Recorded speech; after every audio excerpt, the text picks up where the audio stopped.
Hello po, good morning mga Lodi. Kumusta po kayo? Samahan niyo po ako ngayon. Magluto po tayo ng puto siopaw.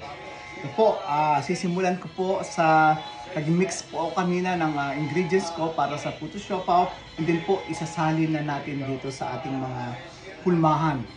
Ito po, ilalagay ko na. Lalagyan lang po muna natin ng kalahati. Bawat isang lalagyan. Kalahati lang po muna ang nilalagay ko kasi after ko po nalagyan itong mga hulmahan natin, ating mga cups, lalagyan ko po ng puto paw filling. Nagluto po ako ng puto paw filling kanina. Ito po ang aking naluto, ilalagay ko po siya ngayon. Kaya po half lang ang aking nilagay kasi po maglalagay ako ng filling po. Yan. Next. Alright. Okay.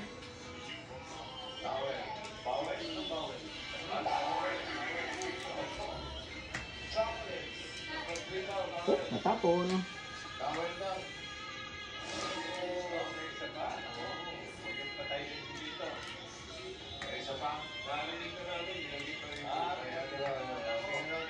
Ito po, malapit na. Isang salangan ko po kasi yung aking steamer hindi po ganun masyado kalaki. Sa isang salangan po 14 ang laman. Kaya 14 muna ang ginawa ko. Ayan po. So, ayan na po, nakalagay na ako ng ating filling, puto filling. Ngayon po, maglalagay ako ilalagay ko na yung kalahati para mabuo po itong ating hulmahan. Ayan po.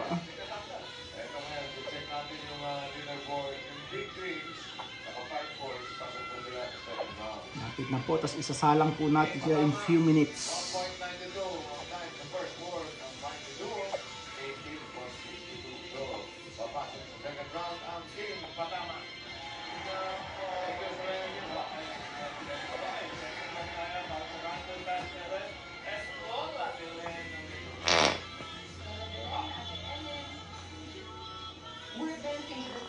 Ayan po.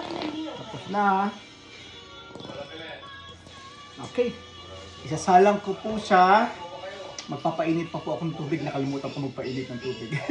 Sige po. Thanks for watching. Puto pa po. Salamat po. Bye.